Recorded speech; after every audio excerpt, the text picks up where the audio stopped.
Bueno, hoy queríamos hablar con un personaje muy importante para la historia del teatro libre. Ella es una mujer que ha estado presente en los momentos más importantes de la historia de este teatro. Como ustedes saben, estamos cumpliendo 50 años y estamos buscando a esas personas que hicieron la historia en el teatro libre. Hoy estamos con una de las mujeres, digamos, más luchadoras y una de las grandes formadoras de actores en Colombia. Claro, decir esto es como achicar un poco su hoja de vida, o su vivencia, su transcurso en este arte del teatro. Ella es licenciada en arte dramático en la Universidad del Valle, ella estudió interpretación actoral en Londres, ella es magíster de teatro y artes vivas de la Universidad Nacional, ella trabajó durante más o menos 21 21 años. años, 21 años en el teatro libre. Fue fundadora de uno de los momentos más importantes del teatro libre, que es la Escuela de Formación de Actores. Además es actriz, es directora, ha trabajado en cine, ha trabajado en televisión, ha trabajado en teatro. Mejor dicho, una mujer que ha entregado su vida a este arte y a la educación, que de verdad vale mucho la pena resaltar esta faceta de Carlota. Carlota Llano, muy buenos días, que hoy está, en este momento estamos de día grabando esta entrevista. Carlota, desde Cali, creo que estás tú, desde el Valle. Nosotros aquí desde Bogotá tuvimos que hacer esta entrevista remota porque Carlota anda en múltiples compromisos, como debe ser, creo yo. Y está hoy con nosotros para contarnos. Carlota, bienvenida a este programa Voces Amigas. ¿Cómo estás? ¿Cómo estás, Diego? Muchas gracias por esta invitación y encantada de estar aquí con esta nueva generación de brillantes y energéticos profesionales de las artes escénicas que ya tuvieron todo lo que nosotros no tuvimos, una formación como debe ser, unas sedes ya consolidadas y bueno, ahí están recibiendo manzanas de ese trabajo tan bonito que es el quehacer de las artes escénicas. Definitivamente, y por eso es este programa, y queremos seguir haciendo este tipo de programas con las personas que estuvieron al lado del teatro libre, porque esta labor que yo he llamado todo este año una labor épica en un país como Colombia, de mantener un teatro, pues de verdad ha sido una labor para el aplauso, ¿no? El aplauso de pie para toda la generación de ustedes que lograron en medio de tantas dificultades levantar todo lo que es históricamente este teatro. Y bueno, ¿no? Y no solamente hablar del teatro libre, sino también del movimiento teatral en Colombia, ¿no? Que ustedes también hicieron parte muy importante de esa formación de ese movimiento.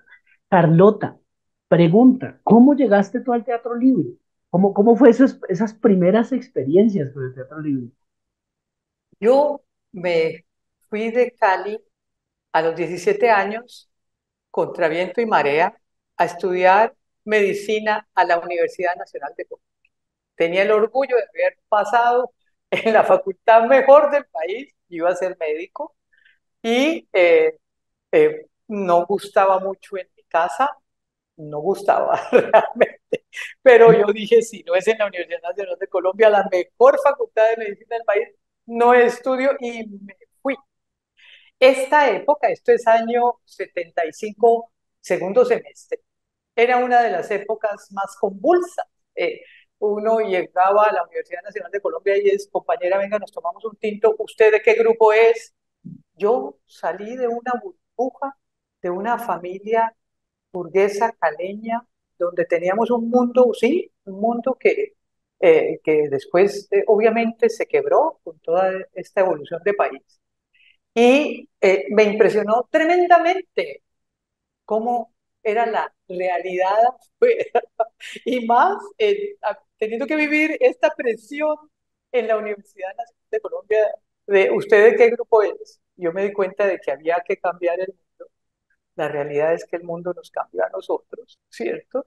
Y cambié a sociología porque en la carrera de sociología me iba a dar herramientas más prácticas para cambiar el Y estrés de esos primeros semestres fue una cosa tremenda por la presión. Yo leía todo tipo de doctrinas a ver cuál era la mejor para cambiar el mundo. No me decidía, yo estudiaba y para desestresarme me metí al grupo de teatro de la Universidad Nacional que lo dirigía, adivina quién, Diego, pues Ricardo Camacho, Ricardo Camacho. Teatro Estudio de la Universidad Nacional. Montamos una obra que se llamaba Cárcel para el Fuego. Las anécdotas de esa obra son divinas, pues el día antes del estreno el actor principal no apareció, nunca volvió. Yo ahora, a tocados, ¿qué le pudo pasar? Y le tocó a Ricardo hacer el personaje Ah, de... Ricardo estaba actuando. Pues pasamos de todo en el grupo de teatro estudio de la Universidad Nacional. Montamos una obra que se llamaba Cárcel para el Fuego, de un preso político de Jairo Aníbal Niño, obra revolucionaria, ¿cierto? Y Ricardo me echó el ojo. Eh, Me echó el ojo quiere decir que me empezó a pedir favores. Venga, el primer gran favor fue, ellos se iban, el Teatro Libre, yo entré al Teatro Libre en el año 78, el Teatro Libre, la personalidad jurídica, a los 50 años, 23 de julio de 1973. Entonces, ellos ya tenían la sede y estaban en remodelación de la sede de la Candelaria, y como se iban a gira a uno de los festivales iberoamericanos que se hacían antes en Caracas, que eran estos se iban con los inquilinos de la isla, no se me olvida. Y me pidió el favor de que me quedara encargada de la reconstrucción del Teatro Libre, de la sede centro, que se estaba haciendo la parte de la sala múltiple frontal, la que da a la La que calle. era la calle ¿Cierto? 12 de abril. Y yo me quedé encargada de esa construcción con 0 pesos, con 17 años y con todas las culebras llegando a cobrar, y tenía, no se me olvida, un obrero que fue nuestra mano derecha, Oliveri, que trabajó con nosotros años, el incansable, maravilloso, que nunca olvidaré. Una persona veía esa reconstrucción de esa casa, esa construcción de la primera sede del Teatro Libre, que duró un largo periodo hasta poder tener la delicia de belleza de salita, que es el Teatro Libre del Centro, con esa acústica que el maestro Puyana dijo, esto es una bendición de Dios, ¿cierto? Fue un largo periodo. Entonces, ahí fue lo primero. Después, que por favor participara como actriz en Cárcel para el Fuego. Yo era la actriz principal, la asistente de dirección, y hacía la música. Todo. Yo he tenido esa característica de ser buena para trabajar. Entonces yo creo que Ricardo desde el principio supo que yo era ese perfil de persona eh, eh, buena para muchas cosas y que no se arredra, y ahí fue. Entonces, que venga, participe en una obra que se llamaba La Huelga, de Sebastián Ospina, y a mí me pusieron, esto fue con Germán, yo adoré a Germán, ¿cierto? Fue, mi primer Germán fracaso Jaramillo, fue estamos con, hablando. no, con Germán Moure, La Moure. Huelga, Ah, ok. Ya, de, ya. fue la primer montaje, me tocó con Germán, y me puse a hacer de obrera revolucionaria, y yo, pues de obrera revolucionaria, alguien me dijo alguna vez que yo parecía la hija de Mr. Goodman, que era el dueño de Indupalma, y entonces yo dije, no más, esto no es para mí, váyase para Cali, reflexione, porque yo ya era becaria de la Universidad Nacional, yo siempre fui académicamente, eso no me costó trabajo, ¿cierto? Siempre fui los mejores puestos, ¿sí? Y empecé a faltar a la universidad por el trabajo del teatro. Entonces me fui a un periodo de reflexión a mi casa a ver usted qué es que va a hacer en la vida, qué es esta confusión, porque había faltado al examen oral con Darío Mesa, que era el coco de la facultad. Yo llevaba la materia en 4 o 5 y no pude ir al examen final oral con Darío Mesa porque tenía función en uno de esos festivales de la Corporación Colombiana de Teatro. Ay, Pues salió en el computador de la universidad 0 en el examen final. Yo había dicho que tenía úlcera y era verdad, yo estaba ya estresadísima de si esto o lo otro, y tomé la decisión de o lo uno o lo otro. Y cuando yo estaba en vacaciones en mi casa en Cali, fue Jorge Plata a Cali a proponerme otro personaje, Doña Carmen en la agonía del difunto, ah, ¿cierto? Que fue un personaje que yo empecé a hacer. la estrenamos en el año 78 y yo hice mi última función en el Teatro Libre en el 97, fue de la 97. agonía del difunto. Yo Yo me crecí acuerdo, con ese personaje. yo Sí, me acuerdo, Carlota, perdóname, te interrumpo. Yo fui a ver esa temporada de grandes éxitos, se llamaba en el 97. Yo puedo decir que estoy aquí hoy en día después de que vi ese montaje. Sí, mira, después de haber sí, visto a Germán Jaramillo y a ti en escena, que eso era una cosa que lo llevaba, llenaba uno de aliento, como de ganas, como sí, de fuerza, sí, como de ganas de hacer teatro y de saber del país. sí. Carlota, este montaje de la agonía del difunto, yo hace rato en mis entrevistas quería encontrar a alguien que nos hablara de esa experiencia, porque es que la agonía del difunto tuvo una cantidad de funciones, ¿no? Yo leía una introducción a una de las ediciones, creo que de la revista Jesús, decía más de 1500 representaciones, ¿sí? Además, en los lugares más recónditos del país, en las condiciones más extrañas, Carlota. Yo creo que me cuentes un poquito sobre eso, porque el público tiene que saber que el teatro libre, no dicho, bueno, que el teatro llegó a todos los rincones de Colombia, ¿no? A los lugares más Sí. apartados donde jamás habían visto lo que era una representación, incluso, que es de las anécdotas más hermosas, de las cosas más lindas que cuentan, la gente tomaba partido y estaba en contra de Germán Jaramillo, que es el terrateniente en la obra, y el tipo le tocaba casi perderse, ¿no? Después de la función. Cuéntanos cositas de eso, porque de verdad me Sí, parece apasionante de la historia del teatro. sí. Bueno, yo le dije que sí a Jorge y dejé la universidad. Dije, o lo uno o lo otro, usted no va a hacer mal en la universidad. No volví a la universidad ni por las notas. Yo soy autodidacta. Yo convalidé el título de la Universidad del Valle porque me llamaron después. Vea usted con esa carrera ya tan brillante y no, venga, e hice una tesis del actor y su cuerpo y convalidé, me dieron el título con validación por carrera profesional. Bueno, pero lo que tú dices sí es un punto de no retorno mío.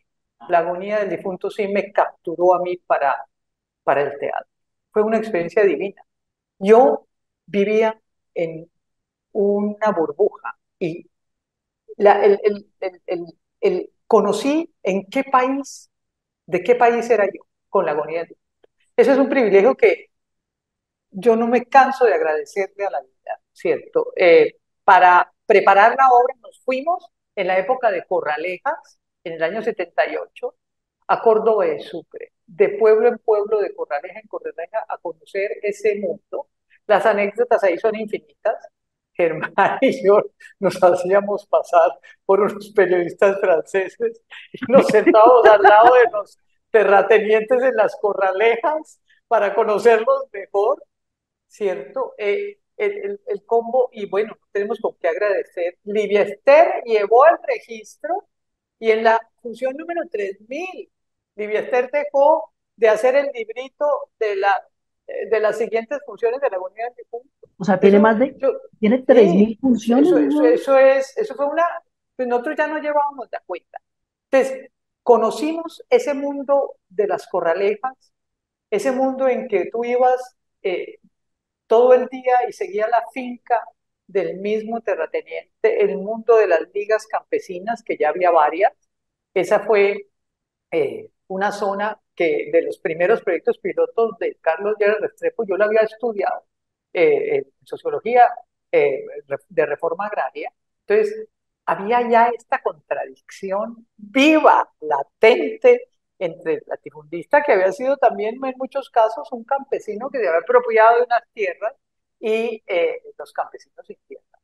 Entonces, yo creo que el acierto de Esteban Navajas, el dramaturgo, es que la obra, uno se muere de la risa con esta explosión de vida que es esa pareja encerrada en la buhardilla de su finca, ¿cierto? Y después un final inesperado que cambia la película, un poco como esos finales de Peter Brook que de pronto, ¡pum! Ahí, ahí estuvo la cosa. Entonces, sí, la experiencia de la agonía fue ir a hacer un trabajo de campo, por decirlo así, antropológico, que nos nutrió totalmente, venir a montar la obra en la sala múltiple del Teatro Libre y estrenarla ahí. Cuando la gente llegaba a la sala múltiple, nosotros ya estábamos velando al muerto ahí arrodillados, rezando rosarios hasta que la salita se llenaba. Ahí estrenamos la obra. Y después lo que hicimos fue una experiencia vital que a nosotros todos nos marcó. Nos fuimos con el baúl y el ataúd de la agonía lleno de los porotos, ¿cierto? Los De corotos. vereda en vereda, de pueblo en pueblo, en Córdoba y Sucre, a presentarle la obra a la gente que nos había recibido, a los campesinos que habíamos conocido. No, esto fue, y sí, las anécdotas pues son innumerables.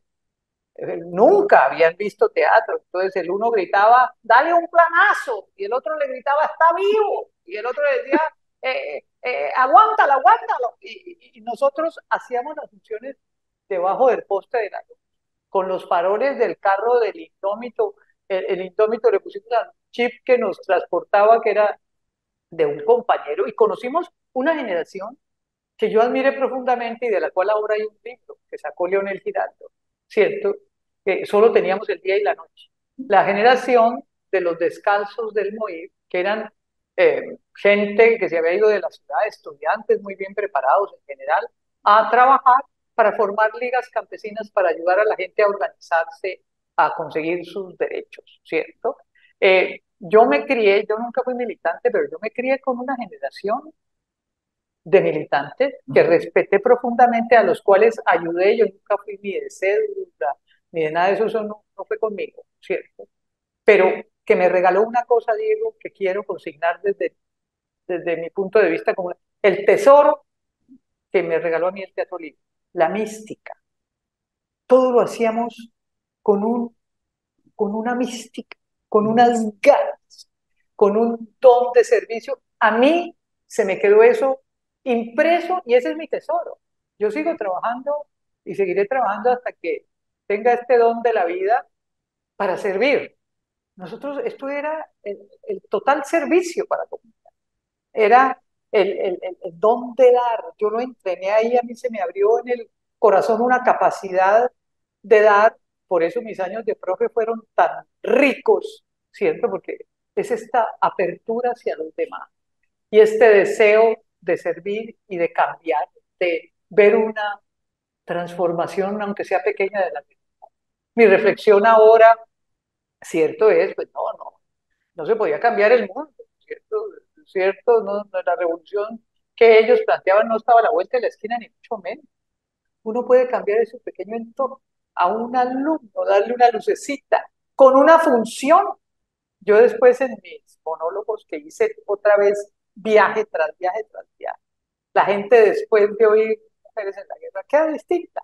Ya verá a cada cual según su sensibilidad. Y esto fue para gente que nunca había tenido la oportunidad de vivir este fenómeno catártico del arte, fue excepcional. Y nosotros, obviamente, lo empezamos a sentir funcionar. A veces hacíamos 3 funciones diarias en una vereda, en otra o en otra.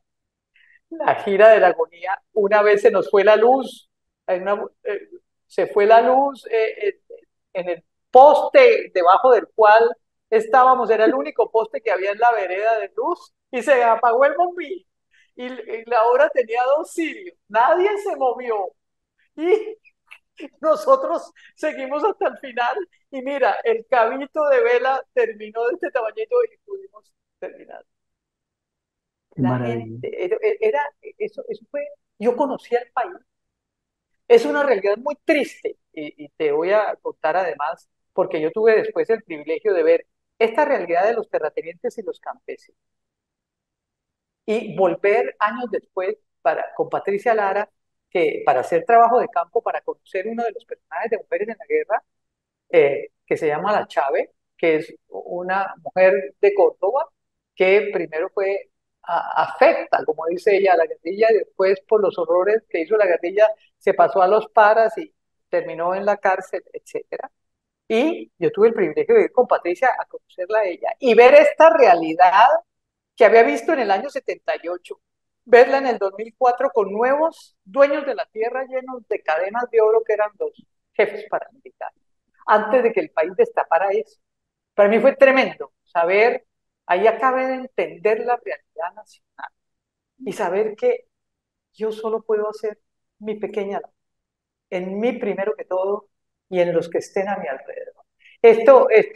Volver a ver esos pueblos y volver a ver la pobreza mayor aún, ¿cierto? Y simplemente unos nuevos dueños de la tierra, ¿cierto?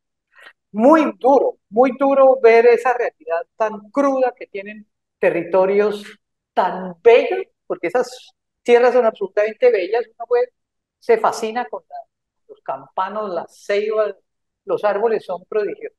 Y la receptividad de la gente era total. Nos decían, llegó el circo o llegó la película, teatro, Llegó llegó la la película. película, llegó el circo. Hicimos en todo tipo y tanto en las veredas y viajábamos a veces con una mula llevando el ataúd y el baúl y nosotros atrás, para ir de una vereda a otra por los caños secos, porque fuimos en temporadas. Hicimos una función que no se nos olvidaba a ninguno en el Consejo de Cincel. Y Verdad. los concejales en el puro consejo, para los concejales, que tú te imaginas la identidad de los concejales, pues completamente distinta a la apuesta de los campesinos. Se gozaron la obra todita y al final nos decían, yo conozco uno igualito, mira, yo conozco uno igualito, ellos no, pero yo conozco uno igualito. No, esto fue. Y la última función es digna, la última función de la gira en Córdoba, en Sucre, para devolverle a la gente la amplitud con que nos habían recibido y el cariño, eh, fue en Sucre, Sucre, y al descalzo que había cuadrado la función, le avisaron que se tenía que ir porque lo estaban persiguiendo. En ese momento ya habían empezado las guerrillas a perseguir a los militantes del movimiento. Fue Militante. horrible. Fue una masacre que ahora sale en libro. Y le tocó irse y nosotros nos quedamos en Sucre, Sucre, el pueblo de la crónica de una muerte anunciada, con el ataúd, el baúl, 0 pesos, bien, cero. Vueltos ya nada, teníamos las tripas descompuestas ya de las malas aguas, de la comida. Ay, llevábamos 1 mes y medio, 2 meses de gira. ¿Y qué hicimos? Pues por Dios, para irnos de aquí necesitamos poder pagar una Johnson, una lancha que nos sacara pues a Magangué. Nos fuimos a conocer quién tenía teatros. Había una turca que tenía un teatro de cine, que eso no tenía ni un bombillo, ahí no se hubiera visto nada. Y hasta que llegamos a un colegio de unas monjitas, y las monjitas nos dijeron, bueno, les prestamos el salón. Todo el día perifoneando los cuatro, todo el día perifoneando para vender boletas, y hicimos el esfuerzo mayor, hicimos la función y conseguimos la plata para pagar el Johnson que nos sacó. Por eso, ahora que hablan de esas inundaciones en La Mojana, nosotros fuimos unos privilegiados. A las 4:30 de la mañana, en pleno amanecer, salir de Sucre, Sucre por el Caño, La Mojana, a llegar al San Jorge y al Magdalena. Es de una hermosura, pero Dios mío, este país, dice uno, demasiado. Tú sabes que ahora están medio inundados o más que Ujú. inundados por la falta de buen manejo de las aguas. Entonces, eso fue la agonía del difunto. Pero también, a los 10 años de la agonía, hicimos una función de gala con alcalde y autoridades, todas en el teatro con subsidio, y no se nos olvida. El, el, el, el, el escenario de la agonía es una buhardilla. Entonces, todo el reburujo que puede haber en una buhardilla de una finca. Y te voy a contar la anécdota. Llevábamos toda la tarde poniendo esa Qué chévere. buhardilla, pues como debe ser, buscando cuanta cosa finca nos cupiera en esa belleza de escenario con subsidio, pero que no es un escenario íntimo, sino grandote, ¿cierto? Ujú. Y llegó doña Inés, la administradora del teatro, y nos dice a las 6:30 de la tarde, muchachos, esto ya casi va a empezar, ¿no será que ordenan eso un poquito? Ese, Y eso ese es la regalo. agonía. Y la agonía fue muy bonita, la agonía, porque le llegaba a todo el mundo, ¿cierto? Es una obra con un tema político fundamental, ¿cierto? Pero no había quien nos encantara con esta dramaturgia y con esta cosa costeña, y es que eso somos. A mí me parece muy diciente, es que eso somos los colombianos. Es una obra de una identidad colombiana profunda, el horror y la risa al mismo tiempo, ¿no? Eh, Mm. eh, esa paradoja, bueno, eso también lo tiene mucho México. A mí por eso me encanta Rulfo, porque es el claroscuro del alarido, del corrido mexicano y el oscuro, lo sórdido de personajes como los de Los Miserables de Rulfo. Entonces, Sí, sí, claro, yo y escribí un artículo, te lo dejo, ahí está en la revista Gestos, que se llama Creciendo con mi personaje, está también en mi web, porque yo no tengo con qué pagar. Ustedes tuvieron una carrera académicamente, lo que nosotros no tuvimos, una formación por etapas, cuidadita, con profes, a nosotros. Yo esto lo empecé a hacer a los 18, ya estrené la unidad de futuro, ¿cierto? Entonces, a nosotros nos formó el público, el quehacer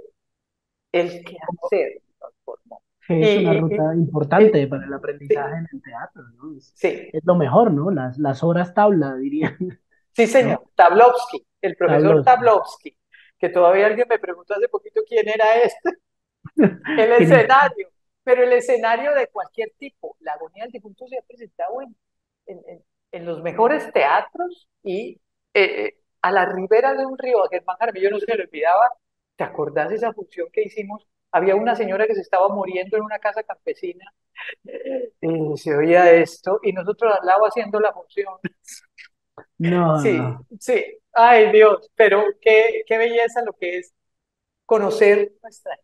Ahí, te digo, se enamora uno de la gente, se enamora uno de el Homo sapiens en su expresión más bonita, más bondadosa, más pura, ¿cierto? claro, Carlota, yo eh, hablaremos más adelante, en un momento, de lo importante, y tú has tocado muchos puntos muy importantes dentro de la historia del teatro libre, y es, primero que todo, estos comienzos tan políticos, tan ligados a una realidad de un país que no acaba de entrar en la modernidad, ¿no? Que está todavía en esos conflictos de tierra, casi en un feudalismo, digámoslo así, estaba el territorio colombiano. Y ustedes hacen parte de todo ese cambio políticamente hablando, todo este movimiento de los descalzos. Ricardo Camacho siempre dice que hay un momento donde hay una especie de ruptura, pues digamos como un apartarse un poco de lo político y entrar a pensar en lo universal. De ahí Shakespeare y una cantidad pues el encuentro del teatro libre con el clásico como la manera de hablarle al pueblo, al público, no solamente desde las vivencias propias, sino desde el alma humana y cómo se ha hablado de la misma desde hace siglos en el teatro. Eso me gustaría discutirlo contigo, pero ya veo que yo quisiera hacer un programa doble con Carlota. ¿Mm?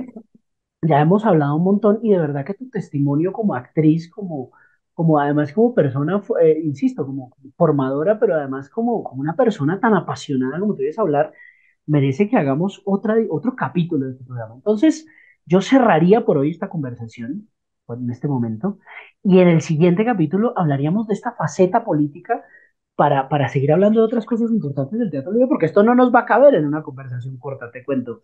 Y además está muy interesante hablar de todos estos puntos. Yo creo, y le digo a todos los que estén viendo, los que vayan a ver este video, eh, eh, haremos una segunda parte hablando de estas cosas. Carlota, gracias. A ti, muchas gracias, Diego.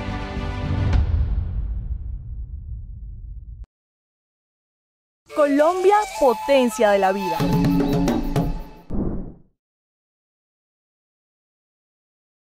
Bogotá tiene mucho que contar.